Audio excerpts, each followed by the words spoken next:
भाग चला कोनो ठैया बेटी हाँ यही में बाटे भलैया भाग चला कोनो ठैया बेटी यही में बाटे भलैया भाग चला कोनो ठैया बेटी राजा है बेदनैया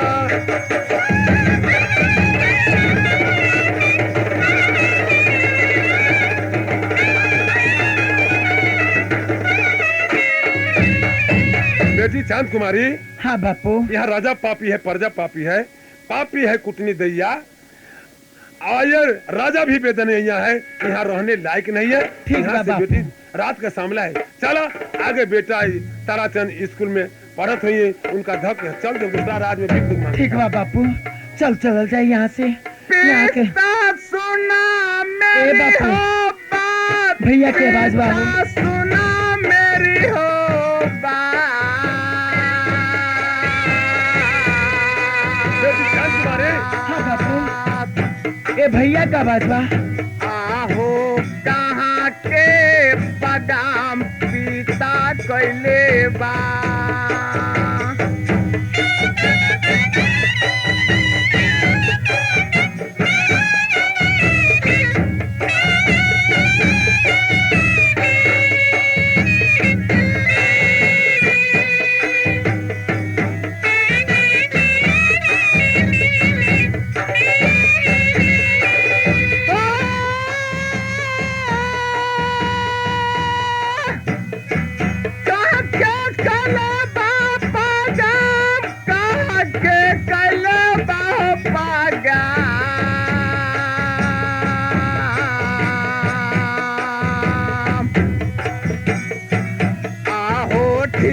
ठीक हलिया बतयौना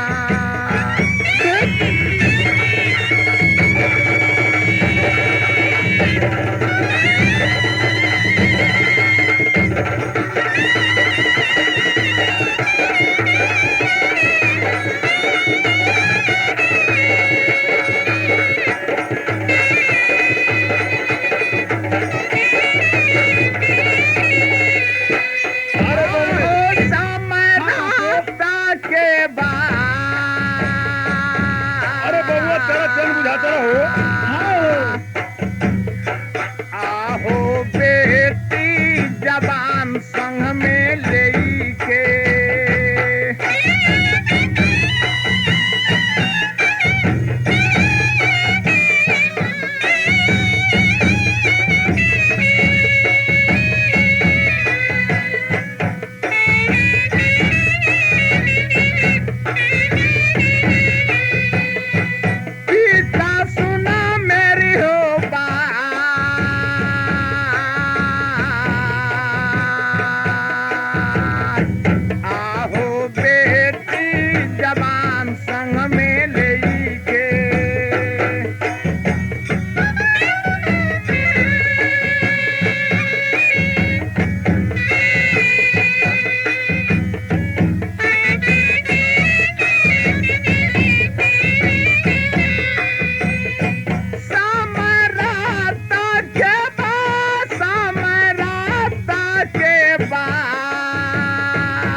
रोता रहे बबड़ी चांद कुमारी क्या करी बापू तो यार रोता था हमारा तुम्हारा कल पता रहे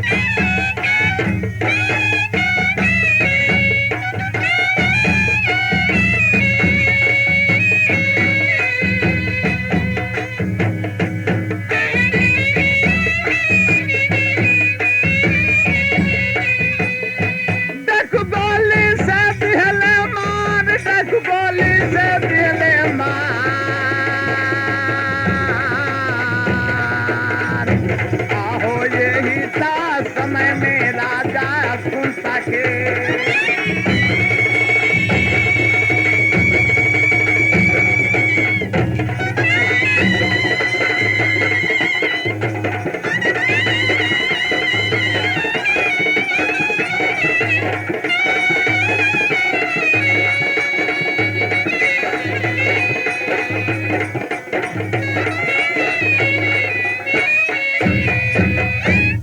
बबुआ पिताजी। ताराचंद, ए रउआ कहाँ के जतरा आधी रात में कैले बा? अरे ए बबुआ संग में बेटी जवान ह, एक अंधेरी के रात ह, रउआ कहाँ के जतरा अंधेरी रात में कैले बानी? ए बबुआ ताराचंद, हाँ पिताजी, ई बतिया तोरा नइखे मालूम। कुछ न मालूम बा। हम कह रही कि बादशाह के ओर भिक्षा मांगे। अच्छा, यहाँ पड़ोसिया के कह दिली बबुनी चांद कुमारी के कहनी कि काहे बबुनी तू बबुआ ताराचंद के पढ़ई ह, अपना घर द्वार में खाना बना के खोई ह। अरे इ नगर में कुटनी बुढ़िया नहीं खे। अरे राजा साहब यहाँ के राजा चिंता बा। हाँ हाँ, ऊ कुटनी के भेजा करके ए बबुआ ताराचंद, गरीब के इज्जत कोई नहीं होला हो। इज्जत पर बयाना दे के 9 लाख के हार भेजले रहला। के कुटनी दाई? राजा साहब, और राजा साहब कुटनी दाई के भेजले हाँ, रहलन। हाँ भैया, हम अच्छा। भिक्षा मांग के बादशाह के ओर से ही नहीं हम देखनी। ए बबुआ, हम मारते मारते कुटनी के मार दिहनी। क्या ओ मार कुटनी दिए। के मार दली रहुआ? हाँ, तब का सोच रही है बबुनी चांद कुमारी, ये यहाँ रहे लायक नहीं खे। यहाँ के राजा बेदनाई है, इनका दिल में दया न है, गरीब के इज्जत को न देखे वाला। ये यहाँ से भाग चला। ए बबुआ, वही से हम भाग जानी। जरा हम कह तनी से सुना। ए पिताजी, बबुआ सुना मेरी हो बात, बबुआ सुना मेरी हो बात।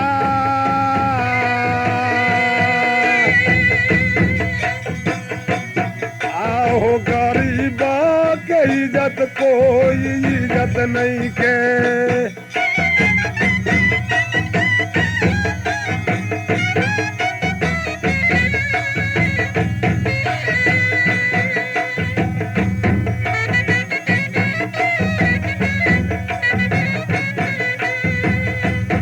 राजा हो गल बेईमान, राजा हो गल शैतान। आहो इज्जत पर बयाना हमारा भेज दिहले।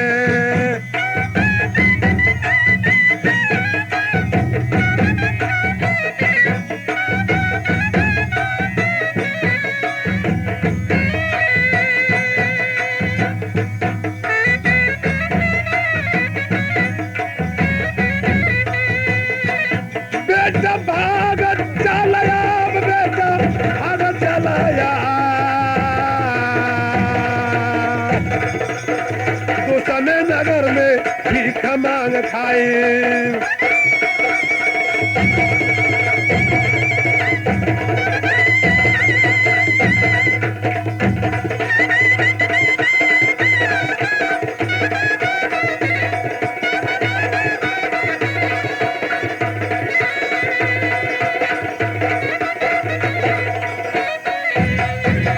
बेटा ताराचंद, पिताजी, ये अंधेरी रात में संग में बेटी जवान बा। ए रउआ कहाँ लेके रात में जाए हमरा सबके? का करिए बबुआ, अगर टोलर घर में रहा तो वही हाल हुई, रास्ता में जाए वही हाल हुई। का बबुनी के कहाँ कहाँ रखी जी? ए भैया जी, ठीक बा, रउआ के जहाँ विचार बा वहीं चली। हम चलत तनी, तहाँ तू चल। ए ठीक बापू, बा। अरे चल चला कोनो राज। हम 2 भाई बानी है बबुआ ताराचंद। क्या हम 2 भाई बानी। 2 भाई? हाँ हमनी के चाचा बा। हाँ तो रउआ उहे चलब? हाँ, ऊ कहाँ बा से हम तोरा से बता देता नहीं। कहाँ बा? ऊ का बा, ऊ हमार भाई बा से अच्छा, बहुत दूरी यहाँ से रहला हो। कौन गाँव में रहता? जहाँ कंचनगढ़ नाव बा हो। है कंचनगढ़। हाँ, यहाँ से दूरी सफर बा बाबू। दूरी सफर बा हो।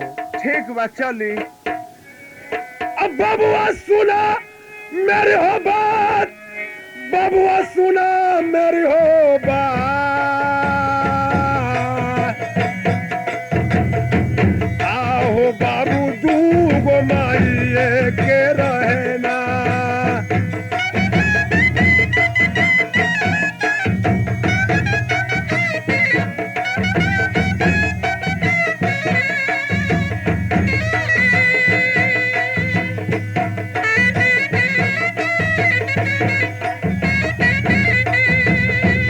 ये गोटोरा घर में आप, ये गोटोरा घर में आप।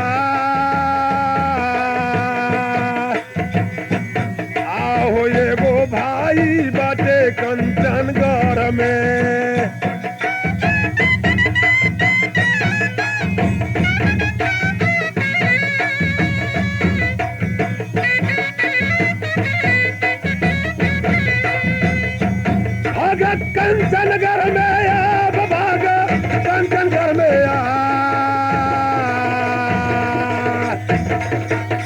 भाई के दुआरिया भागत चालना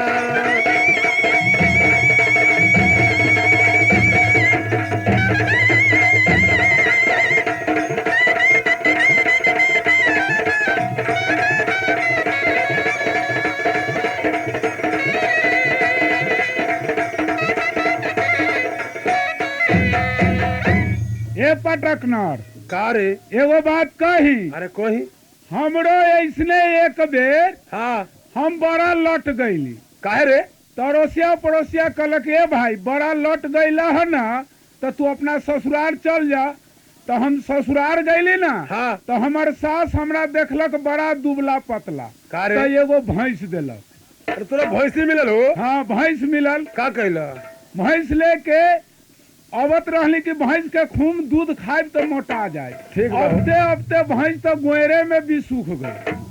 कारे भैंसी भी सूख गई तोरा भैंसी हाँ। लाला का फायदा कौन भइल हो जब भैंस भी सूख गई तो एगो बाबा जी यहाँ गईली तू एक हमरा के लकड़ी दिला कहलक कि ई लकड़ी भैंस के सूंघा देबा न तो गाभिन हो जाए। कारे अरे लकड़ी सुंघाले से कहीं भैंसी गाभिन होला हो सुन ल तो हम भैंस के लकड़ी सूंघा देली तो उ गाभिन तो भ गई। हाँ अब उ लकड़ी लेके हम तखा पर ध दैली। अच्छा हमर लड़का रहे ना हाँ। उ घूमैत घूमैत गेल तखा पर गोली खोजे खातिर।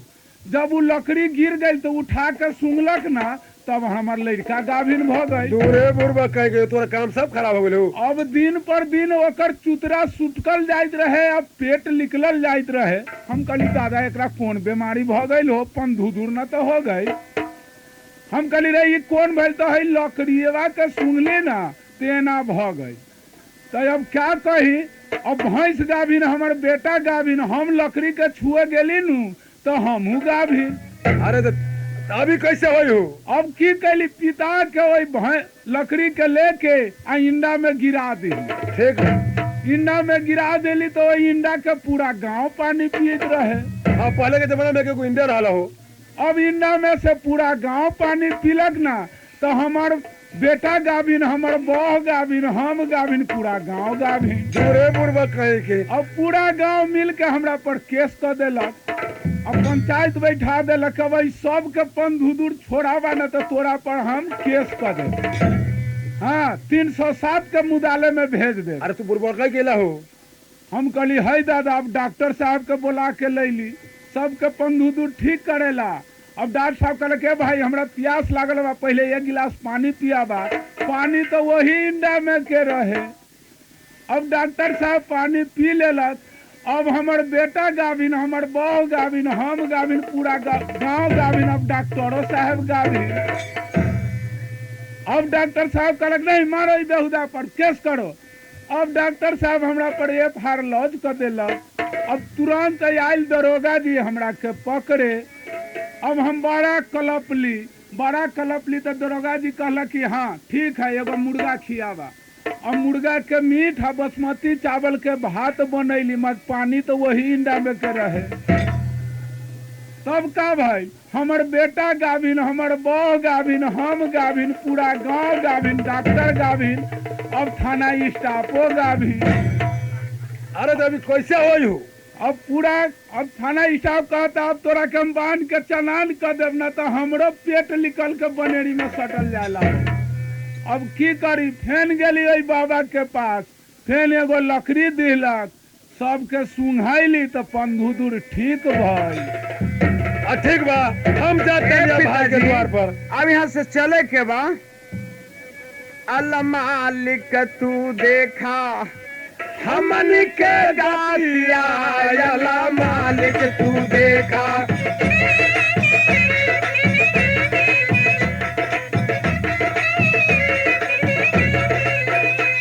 हमन के गातिया हमन के गातिया अल्लाह मालिक तू देखा। हमन के गातिया अल्लाह मालिक तू देखा।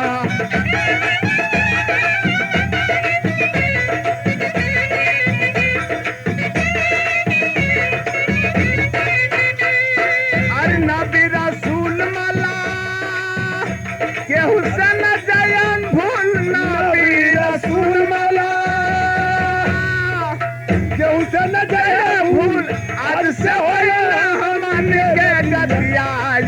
मालिक तू देखा हमके रतिया अला मालिक तू देखा।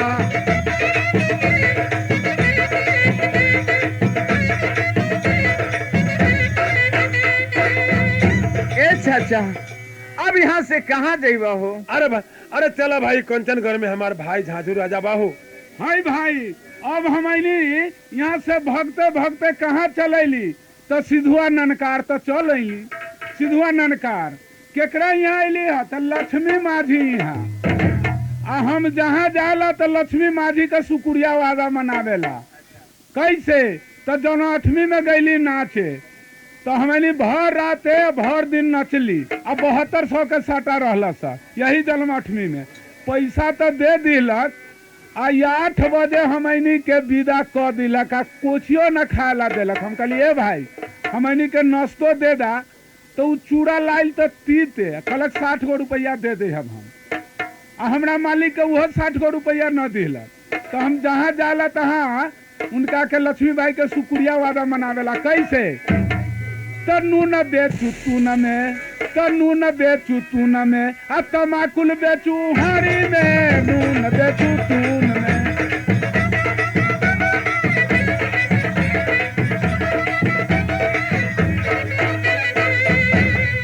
तो नून बेचू तून में तमाकुल बेचू हारी में। तो बोचहा के लड़कन सबके यार जूजी आहू नका के गाड़ी में।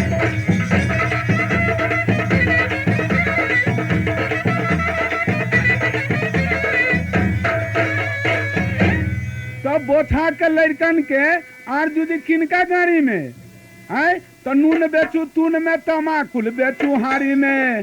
आ लोग जो करबा के यार जूझी लक्ष्मी भाई के गाड़ी में।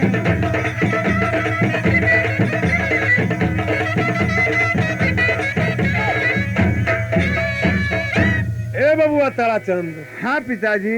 अब ये थोड़े दूर कंचन गढ़बा हो। ए पिताजी हाँ अब हमरा सबके भूख लाग गेल। अब कुछ खिलाबा न तो यहाँ से हम एको डेग न जाब। ए बबुआ ताराचंद हाँ अब का खिलाई हो? अब हिसा उछा मांग के लाइब तुमने खैबा अना तो जाता नहीं हम भाई के द्वार पर। अगर भाई छीन लिए तब कुछ दिए तब तोरा सब खिलाब। ए बबुआ तू यहाँ बैठ हम जाता नहीं अब भाई के द्वार पर। ठीक बा मर रहुआ खाली ना अब कुछ ले करके अब हमरा जाओ। से बड़ा भूख लागल है। ठीक बा यहाँ बैठ। अब बबुली तारा चांद कुमारी के तू देखत रहिया। ठीक बा बाबूजी तुम जल्दी जा और जल्दी से हमरा सबके खाए के लेल दोनों भाई बहन के लेल ले अइहा। अरहिया धैले चलल जा अरहिया धैले चलल जा।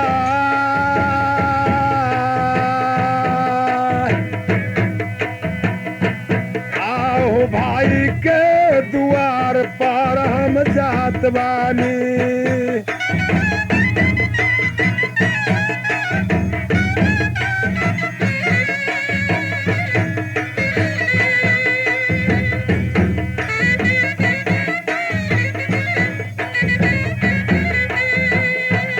विपद पड़ल बा हमार विपद पड़ल बा हमार। आओ भूखा के प्राण हमर छूटता।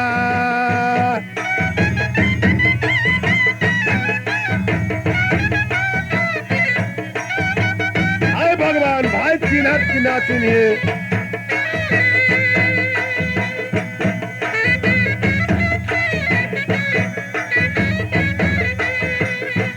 चौदह कोस के हुन कर राज 14 कोस के हुन कर राज।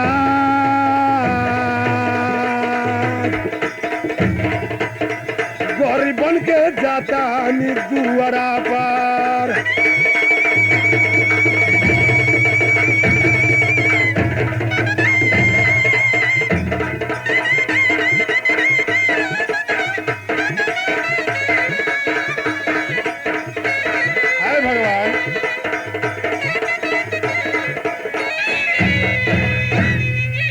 अब हम जाता नहीं बहुत दिन के आयल बा। का भाई हमारे चीनी की ना चीनी तैयो तो भूख के मारे तो भाई के द्वार पर जाही के पोरी। अरे यहाँ ड्योढ़ी पर कोई है कि ना हो? का हो? अरे कौन राज हो भाई?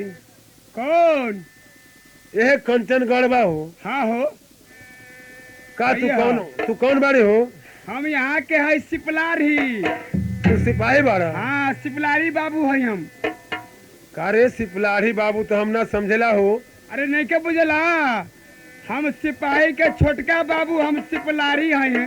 ए बुढ़ा, तू सिपलारी ना बुझेला, ये भोम घाट के जमान बा, भोम घाट के। का रे भोम घाट के? हम ना बुझले हो। ये भोम घाट के जमान आई लेल बा। भोम अरे घपाच कहीं का चुकिया। अरे होम घाट तो होता है, भोम घाट तो नहीं होता है रे। रे देखू, जो देखता है होम गार्ड के जमान में ट्रेनी में फेल हो जाता है, उससे होम गार्ड कहा जाता है। होम गार्ड में बहाली हो जाता है पास में, और उसको फेल में जो ग्राम रक्षा दल में हो जाता है, ग्राम रक्षा दल में, उसको भोम गार्ड कहेला, भोम गार्ड। तो तू फेल हो गया? हाँ तो तू हो गया भोम घाट। हाँ, और तुम्हारे भाई साहब से वो हो गया होम गार्ड। तो ग्राम रक्षा दल तू ही है। हाँ हाँ। ओ, अरे भाई, का हो? अरे गरीब द्वार पर खड़ा भल बा, तुहार के कन को चिंता नहीं क्या हो? की बात बा? ए सिपाही, बोला। अरे तना राजा साहब से हम मुलाकात कर भाई। हई राजा साहब से मुलाकात करबा? हाँ। ना चुप्पा, राज साहब से तू मुक्कालात करबा? अरे भाई मुलाकात ना करेंगे, हम गरीब है, हम उनका से मुलाकात करब, कुछ बात कर भाई। मुँहे में लाठी धकेल दे। का हो? बेकसूर में तू हमारा मुंह में लाठी धकेल देबा का है?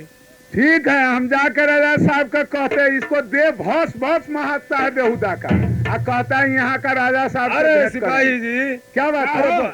बतिया हम खोल के कहता नहीं तोरा हो। अरे यहाँ के राजा चिंतावान हो, अच्छा, हमार भाई बाहू। वो चिंता राजा रुआ का भाई बा। हाँ। ए ऐसन बतिया बोलबो न करबा, न तो मारे मुंह से थप्पड़ फुला दे। हई देह पर बस्तर ना हबा, आ देह भस भस महकला, एकरा बुझाता कि तिले सकरात के निहले बा। अरे भाई, आ कहता यहाँ का राजा हमार भाई बा। अरे तोरा से छपाइब तो हमरा गुजर ना होई, हम सही बतिया कहतानी के कंचरगढ़ में हमार भाई झांझुर बा राजा, चिन्हत रहो। अच्छा सुन ला, हम तो चिन्हता उनका सिपाही बानी हम। तू सिपाही बा रहो? हाँ। अरे भाई, हमरा देह पर बस्तर नहीं खे, हम गरीब बानी, मगर हमारो अपन भाई बा हो। की हो, गरीब अमीर में कहूँ दोस्ती भेला, राजा रंग में कहूँ यारी चलल। पहले सुन लो, आ ये बात कहूँ झूठिया होई ना, आ राजा साहब कहूँ हमरा के मारी न तो मार फेरे को, ये पहले बुझ लो। अरे भाई, मार कैसे फ्री हो? जितना हमरा मारी 2 थप्पड़ तो हम मारब 10 थप्पड़। ठीक बा, तू मारिया भाई। ठीक है, हम अभी जाते हैं। जा खबर कर भाई।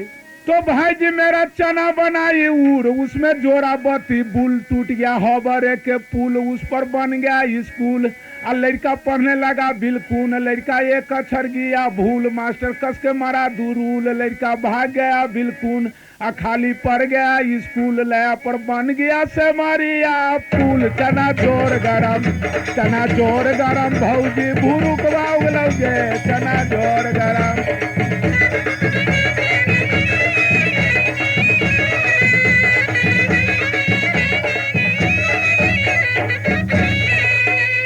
प्रणाम हजूर। खुश रहो। राजा साहब, बात क्या है? जुल्म बीत गया, क्या हुआ? प्रलय हो गया, अरे आखिर हुआ क्या? अन्याय हो गया। जब साला क्या हुआ रे? कुछ भी नहीं हुआ। फिर वही बात। हजूर, एक ठो बुढ़ा आया है, बुढ़ा? और उसको देह पर बस्तर नहीं है। अच्छा। आ एके गो धोती पहना हुआ है, एके गो धोती ओढ़ा हुआ है, और वो कहता है यहाँ का राजा है ना कंचनगढ़ का, अच्छा, वो हमारा भाई है। चुप रहो, बकवास मत करो हमारे सामने में। जाओ उसे धक्का मार करके हटा दो। भाई हमें नहीं है कोई।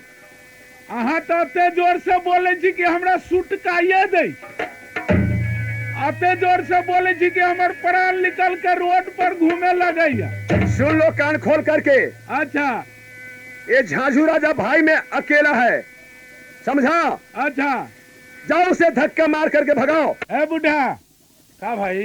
तू तो कहला कि हम दो भाई बा, हमारे राजा साहब का कहना में हम भाई में अकेले है। आज तोरा मार लौट से हुक दियब हम। ए भाई मारा ना जी, ए सिपाही जी बोला। हम दो भाई बानी, अब भाई हमरा न देखले बानी तो कैसे उ जानी कि हमारे भाई बा हो? ठीक है, वो कहता है कि हमारा कोई भाई नहीं, उसे धक्का देकर बेलगा देना चाहिए। चलो गेट आउट, गेट आउट।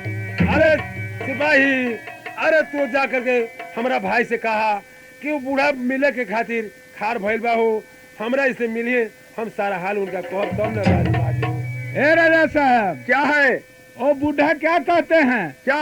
कि हम दो भाई हैं, हम दूसरे जगह थे, वो हमको पहचानते हैं नहीं, उनको नहीं जानकारी है, उनसे हमको केवल मिला दीजिए, हम दोनों आदमी बतिया के आपस में फैसला कर लेंगे। अच्छा ठीक है, उसे सामना करो। चलो है बुढ़ा, चलो ठीक है, हम सामने हैं जी। चलो फटाफट चलो, चलिए ना। चलो धड़ाधड़।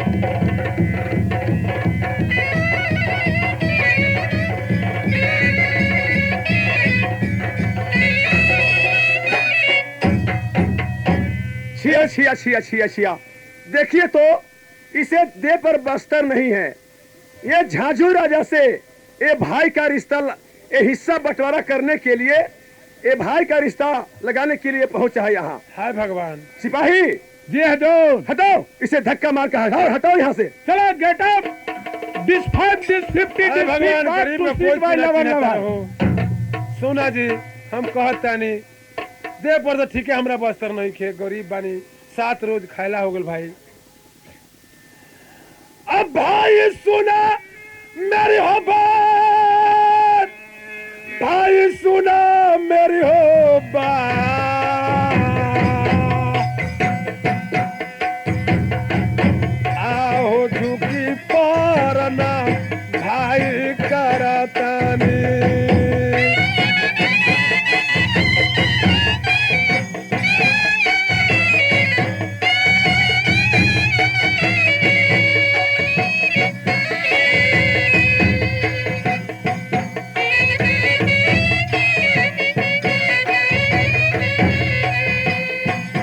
हम हो गईली भिखार, हम हो गईली भिखार,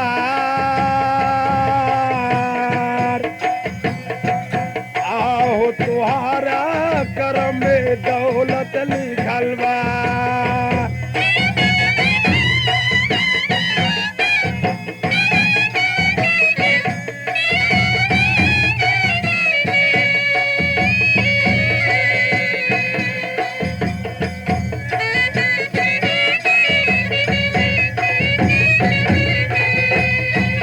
भाई सुना मेरी हो बात, हाय भगवान, भाई सुना मेरी हो बात,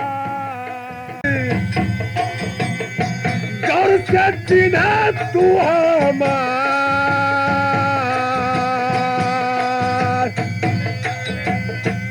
आओ माई एगो पिता जा बिंदु गोरा है।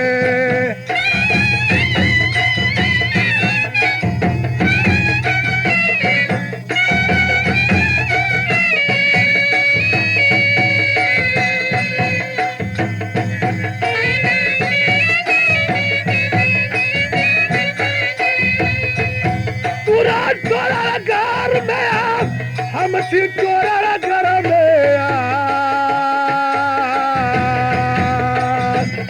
भाई आओ तुहारो जलमा कंचनगढ़ में।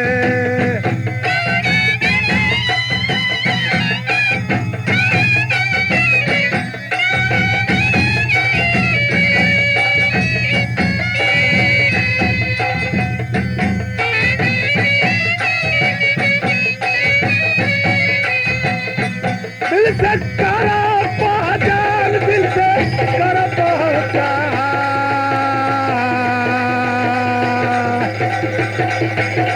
ये के वो भाई के दुनू बेटा बाने।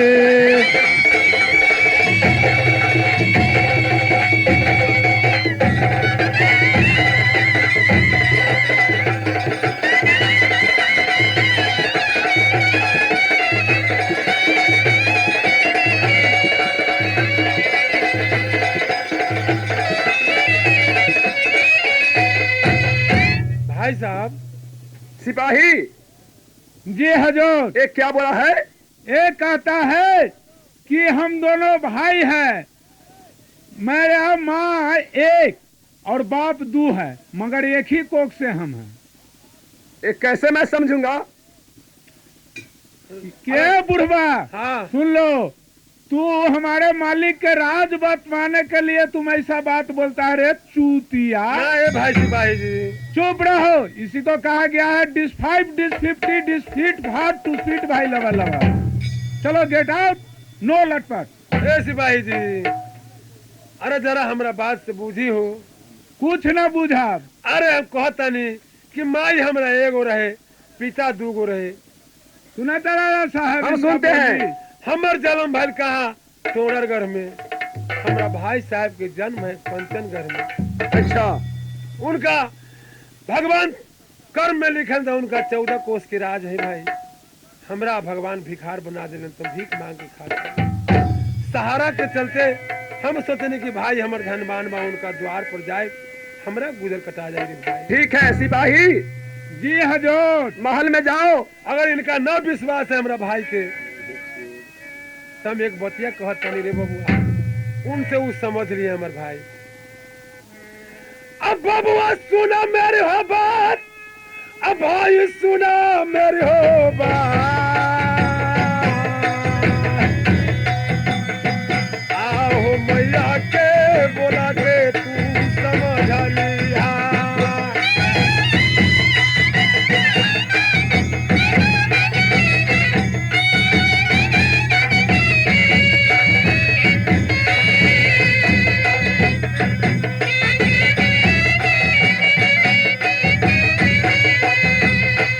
सब मैया दिए बता, सब मैया दिए बता। भाई साहब, जा मैया के बोला के तू लावाना।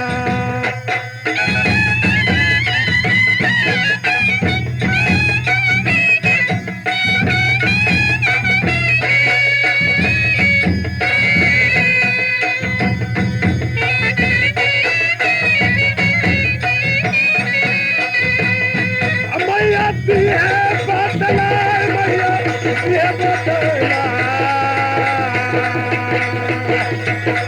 सारा हाल मैया सोचे कहती है।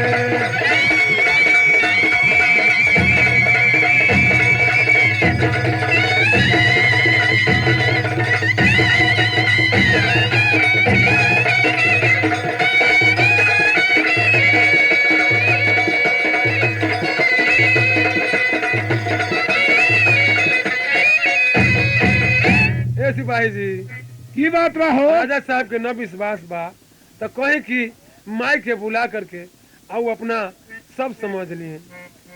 हजूर, क्या है? इसका फैसला ना आप कर सकते ना हम नहीं।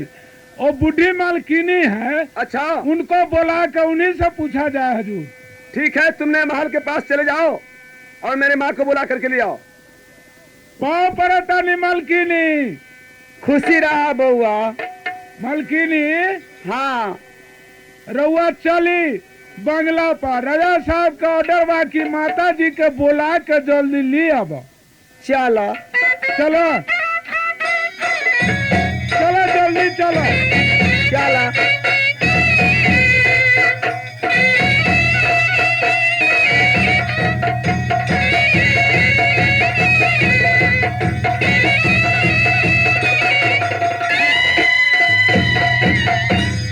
राजा साहब, हाँ, अब बुढ़िया मालकिनी आ गई।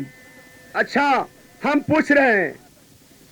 आप सच पूछले तो से मैया हो, ठीक है दाना बदला। सच पूछले तो से मैया हो, बेटा और बातोहार।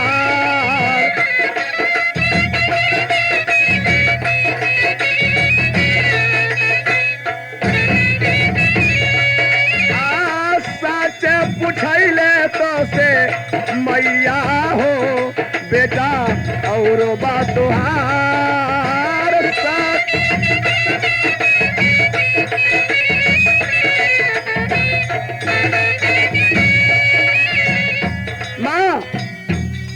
बेटा। ये बताओ कि एक ठो लड़का ये राजा झांझू है कि और तुम्हें पास है? बेटा ये बात तू कैसे बोल रहा है? माँ मैं इसलिए बोल रहा हूँ कि कहाँ का न कहाँ का भिखार यहाँ पहुँचा हुआ है, उसे देह पर बस्तर नहीं है, उसका देह भस्म महक रहा है। ओ भाई का रिश्ता लगा रहा है कि 14 कोस का राज है ये बंटवारा करने के लिए। ये ठीक है सही सही बेटा। हाल बताओ माँ। सुनो पहले जो मैं कहती हूँ। झूठ न बोला या भागाबा, झूठ न बोला या भागाबा।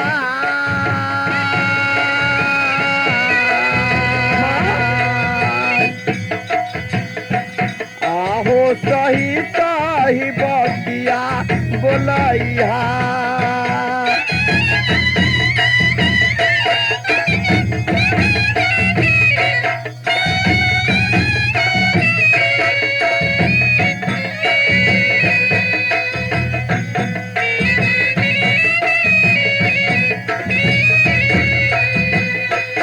सही लड़का बा हमार, सही लड़का बा हमार। आहो दुई गो लड़कबा हमारा दिल बारा।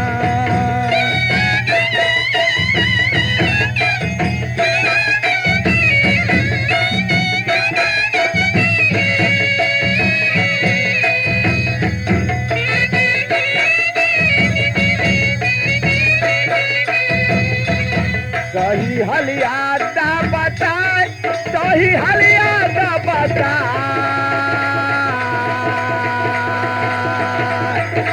ओ दुई गो लड़कबा इस बार दिल बारा।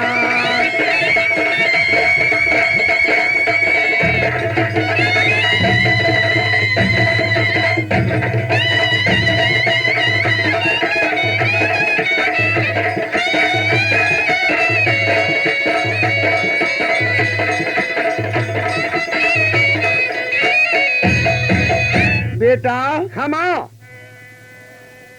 ये सही में हमारे पास 2 गो लाल है।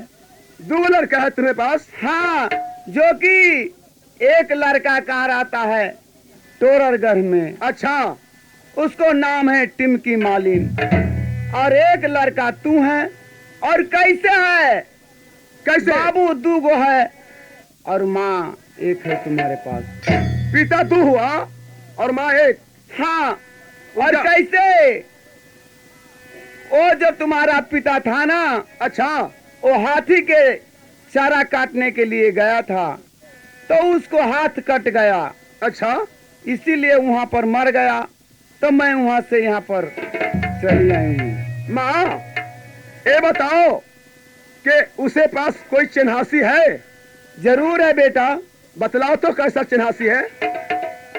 उसको भी हाथ में, वो भी गया था चारा काटने के लिए वो लड़का, तो उसको भी एक अंगुली कटा गया है। एक अंगुली कटा हुआ है? हाँ, ठीक है, जब तुम सही साबुत बता रही हो कि हमें पास 2 ठो लड़का है, ठीक है माँ। वो अकेले है कि उसके पास और कोई है? वो तो अभी अकेले है। पूछो उसे। ए भाई ये बताओ कि आपके पास और कोई है कि आप अकेले हैं? हम 3 आदमी है। 3 आदमी है? हाँ, कौन सा है वो? हमारे पास एक लड़का और एक लड़की बानी। और लड़का लड़की है कहाँ? हम गांव से बाहर उनका बैठा दिले बानी। हम कहतानी कि कहनी का तो तू वहाँ का करे जाइबा, हम जातानी पाई भाई से भेंट करे। भाई अगर चिन ले तो बोलो यहाँ तो 3 आदमी जाए, न तो ना जाए। अच्छा ठीक है, उसे बुला लीजिए, लड़का और लड़की को। ठीक बा, हम बुला देता नहीं। अरे बबनी चंद कुमारी मानी हो? हाँ बापू। बाबू तारा चंद के बुलावा। भैया हाँ, पिताजी। चल चाचा के द्वार खाला पर। लैला हा का खाला अभी ना लेनी हा? ना, हमरा सबके भूख लागेला। ए बापू, बड़ी कस के भूख लागता हो। ठीक बा, खाई भूख से पेट में चूहा कूदेला। खाई के उपाय करतानी। ये बतिया चला, भाई साहब कहलन हो कि का 3 आदमी बाने तो वो लड़का सबके बुला लावा। ठीक बा, चलो। चला। चलो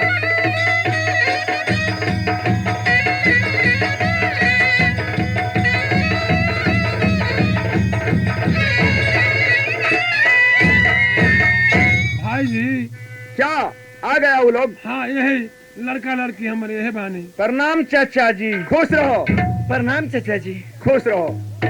अच्छा भाई साहब आप साइड हुई तो सिपाही जी हजूर। सुनो, इस लड़का को और लड़की को महल के पास भेज दो। ए बउआ, हाँ, ये बताइए तुम्हारा नाम क्या है जी? हमारी नाम चंद कुमारी है। और तुम्हारा नाम क्या है जी? ताराचंद। ए ताराचंद चांद कुमारी, हाँ तू दोनों मेरे साथ चलो महल में। ठीक है, ठीक है, मैं चलिए चल रही हूँ। रंगवास में चलो। चलो।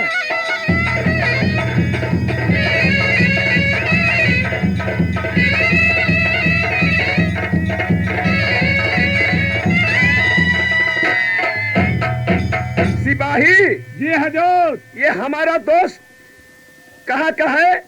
ये मनकबना घाट का डोम राजा, हाँ हाँ हो, उसे तुम पहचानते हो ना? जरूर पहचानते हैं। एक समय में हमारे यहाँ पहुँचे हुए थे, हमसे जी। कह करके गए हुए थे कि दोस्त हमें नौकर का बहुत कमी है। ये बुढ़ाऊ जो यहाँ पहुँचा है, अच्छा, यहाँ तो जगह खाली नहीं है। नहीं है। ये बूढ़े से पूछो कि दूसरा जगह कहीं जा सकता है कि नहीं। ए बुढ़ा, हाँ इधर आओ, हुरा पर आओ ना, हुरा पर। अरे सामने बानी भाई। देखो, यहाँ कोई जगह नहीं खाली है, कंचनगढ़ में कोई जगह नहीं खाली है। ये बताओ तुम दूसरे जगह काम कर सकते हो या नहीं? ए सिपाही जी, हम तो गरीब है, हमरा जहाँ खटाए जोन काम दिया तौन काम हम करे के लिए। अगर पेट के कारण आदमी कौन काम न करेला हो। राजा साहब, हाँ, उन्होंने कहता है कि मैं अपने पेट का कारण जो काम कहेंगे हमारे भाई साहब जहाँ जाने के लिए, वो वचन मुझे स्वीकार है। ठीक है, तुम यहाँ से फोन कर दो, हमें डोम राजा जो दोस्त है वहाँ से चले आएंगे यहाँ और अपने यहाँ ले जाएंगे। हेलो हेलो हेलो, अरे हमने 84 33 24 से बोल रहे हैं साहब। हेलो हेलो हेलो हेलो, अरे कहाँ गया? डोम राजा जो मनकामना घाट का है, वो आप कहीं भी हो तो जल्द से जल्द आने की कोशिश करेंगे। हेलो हेलो हेलो, 843324 से मैं बोल रहा हूँ, जल्द से आने का कोशिश करेंगे। सिपाही जी, हाँ बोलो। हमारा नौकरी कौन मिलल भाई? अभी आपको मैं नौकरी देता हूँ। ये डोम राजा कहाँ? आपको जाना होगा। हजूर, मैंने फोन कर दिया, मत फोन वहाँ से कोई नहीं उठा रहा है। नहीं उठा रहा है? हाँ, आप ही तो कह रहे हैं, वो आ गए। आ गए? दोस्त है। हाँ दोस्त। दोस्त, अरे मुझे कोई नौकर उकर है तो एगो दो, मुझे घाट पर बहुत दिक्कत होता है। ठीक है दोस्त, जो आप चाहते थे वही हो गया। ये मनकामना घाट पर मैं उसे ड्यूटी करो कहने के लिए लाया हूँ, है तो को दे दो। ठीक है, हम तो सोच लिए कि हमें दोस्त को श्मशान घाट में रहने वाला नहीं है, इसे एक ठो बूढ़ा हमारे पास आया है, उसी को आपको देने के लिए मैं बुलाया हूँ। ठीक है, इसी बुढ़ा को दो, मैं उस घाट पर इसको रखवाली करवाऊंगा। ए बूढ़ा, भाई साहब, हमारा काम कौन मिलेगा? काम बतला दीजिए हमको। आपको मैं भेज रहा हूँ डोम राजा के पास। क्या? डोम राजा के पास, उससे मैं नौकरी करना होगा। हाय भगवान, डोम घर में नौकरी करूं? हाँ, क्या मेरे कर्म में लिखा? अरे चलो। जात के माली हम कैसे नौकरी करेंगे डोम घर में? जैसे हो, यहाँ जगह खाली नहीं है। हाय प्रभु, अब कैसन कर्म लिखल है, हमार कैसन कर्म लिखल बा हमार। हाय भगवान, आओ डोम घर में नौकरी करावता।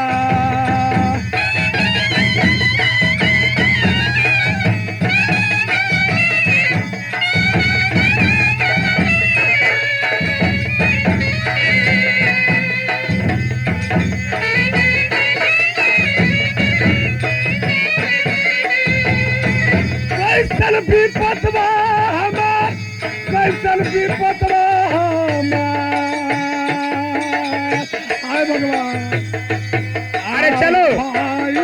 न चिने अपना भाई के।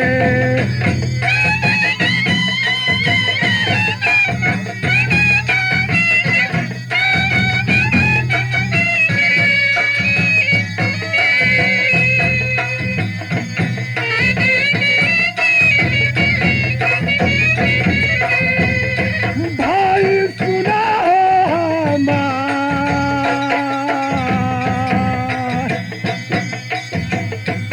आहो ऐसा ने विपतिया हरिचंद्र के।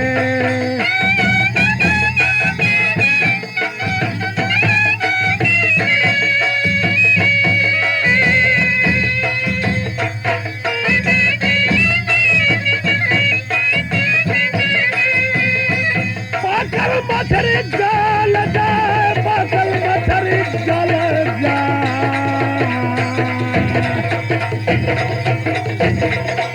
बेटी जवान रहिया छोड़ दिहली। हाय भगवान, चलो पियन का द्वार पर जवान है।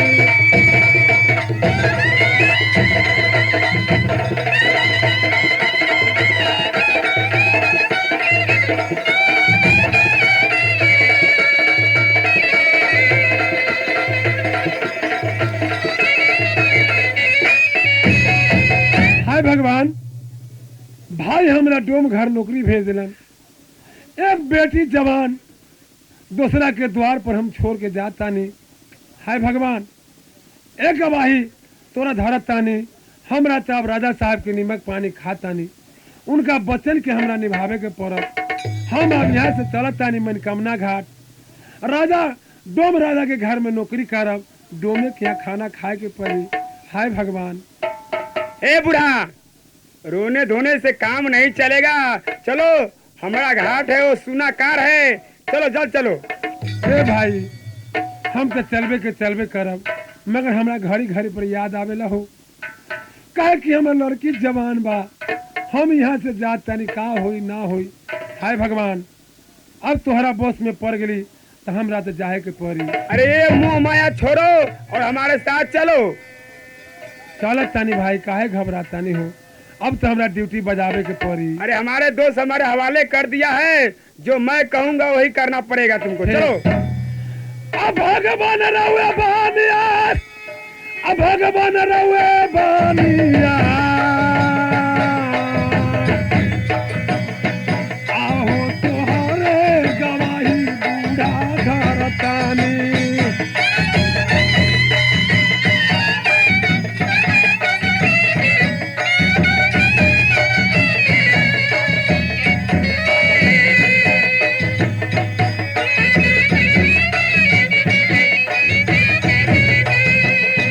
इज्जत बचायन भगवान, इज्जत बचायन भगवान, आहो डूबा घर नौकरी करे जाता।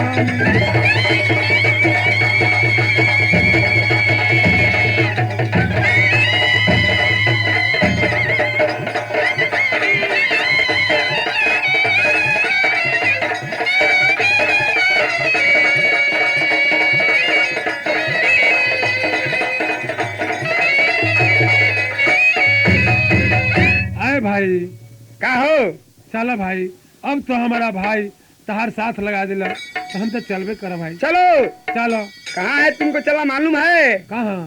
काशी नगरी। ठीक बा, जहाँ ले जी बता। काशी नगरी में ये मनकामना घाट पड़ता है, तुमको वहीं चलना है। ले जाइए दोस्त। हाँ दोस्त, वहाँ ले जाइए। लाखों मुर्दा जरे लाओ। चलो ठीक बा, चलो चलो, रोने धोने काम करे। चलो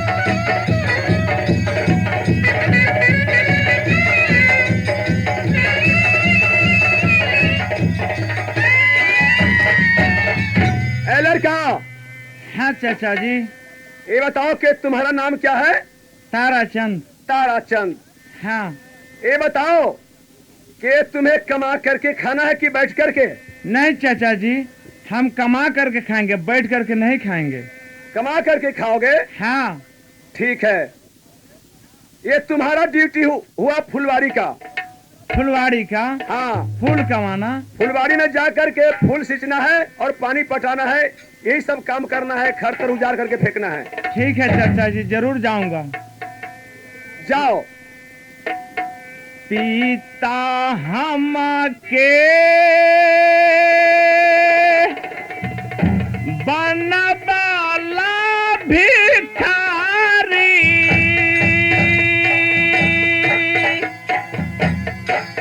दुखा दे कार मरले मतारी। पिता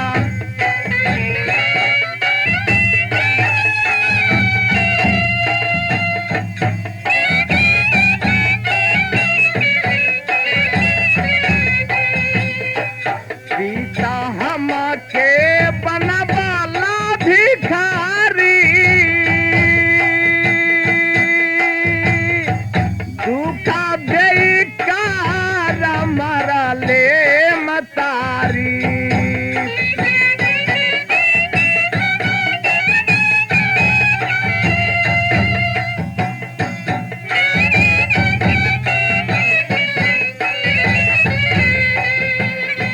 ओ धाना बीता सब हाथों से छुटी गईले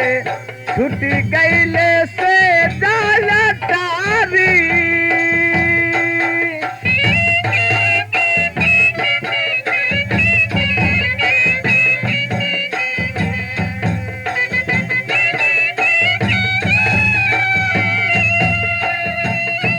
सीता हम के बनवलू भिखारी, के बनवलू भिखारी।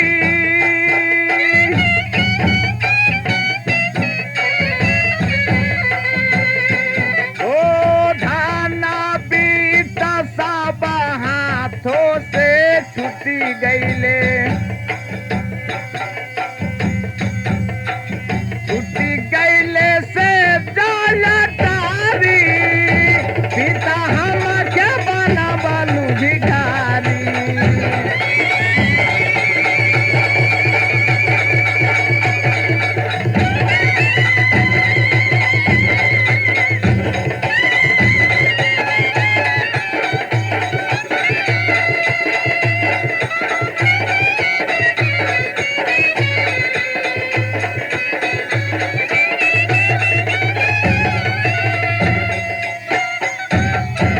अच्छा, ये चाचा जी का ऑर्डर है। ये ताराचंद, तुम फुलवाड़ी में जाओ और फूल को सींचना, कमाना, पानी पटाना तुम्हारा काम है। ठीक, ये फुलवाड़ी है चाचा जी को। अब इसी में हम बैठते हैं, फूल कमाएंगे और पानी पटाएंगे और यहाँ आराम करेंगे।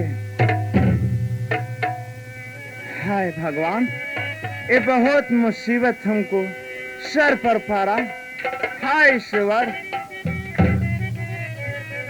हाय भगवान, आज ये चाचा जी को यहाँ आए जीवन पालने के लिए। हाय भगवान, आज ये चाचा जी हमसे काम करवा रहा है। हाय भगवान, हाय ईश्वर। सिपाही जी हजूर। सुनो, एक बात मुझे दिल में आ गया। क्या आ गया हजूर? उस बूढ़े को तो मैंने भेज दिया और मनिकमना घाट पर, श्मशान घाट पर ड्यूटी करने के लिए। क्यों नहीं हजूर? टोम राजा के पास। जी। ये लड़का ताराचंद को भेज दिए हैं फूल सींचने के लिए। क्यों नहीं? बगीचे में। एक बात कहे, क्या? ये लड़की जो है, अच्छा, उस बूढ़े का, ये तो देखने में बहुत भोले भाली है, बहुत खूबसूरत है। हजूर मत पूछिए, देखते हैं ना तो क्या कहे, हम लोगों को भी मुंह में पानी भर जाता है। सही बात तुमने कह रहे हो सिपाही। जी हजूर। अरे वो कौन है, उसे क्या रिश्ता? उसे कोई रिश्तेदार नहीं है। कोई रिश्ता ही नहीं है उनसे, हमारे खून का रिश्ता वो है कहाँ? सुनो, सबसे पहले घर में बेटी लक्ष्मी कुमारी है। अच्छा, उसी लड़का ताराचंद को एक खाना लेकर के मैं भेज देता हूँ। जी जहाँ हजूर। घर खाली पड़ जाएगा, क्यों नहीं? अकेली चांद कुमारी रह जाएगी, उससे मैं प्यार करूंगा। क्यों नहीं हजूर? ठीक। बेटी लक्ष्मी, आया बाबूजी। देखो के लड़का तारा चंद वो गया है फूल सींचने के लिए, उस बागीचे में तूने खाना लेकर के जाओ। ए बाबूजी सुनी, हम धनी मनी के बेटी बानी, आ गरीब के लड़का के हम आज तक ले कभी घर से ना निकलवानी, हम ओकरा खाना लेके जाए। रउआ कैसन बतिया बोला तानी? हम सही कह रहे हैं। ए बाबूजी क्या? रउआ के अंगिया जे कब तैयार बानी जाने के लिए। ठीक है, चले जाओ, उसे भोजन लेकर के, और रास्ता जो होता होगा। अच्छा रउआ जाई में जाता नहीं। ए बान, हाँ महान। सुना, चलो बगीचा में फूल ओरे खातिर। ठीक है चला। चलो। फुलवरिया में अलबा बहार, चलनिया देखन चलू।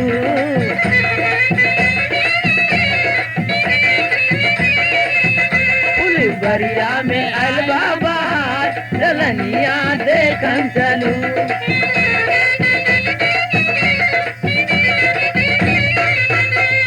देखन चलू ए सखी, देखन चलू ए सखी, देखन चलू। एल बरिया में अलबा बहार, चलनिया देखन चलू।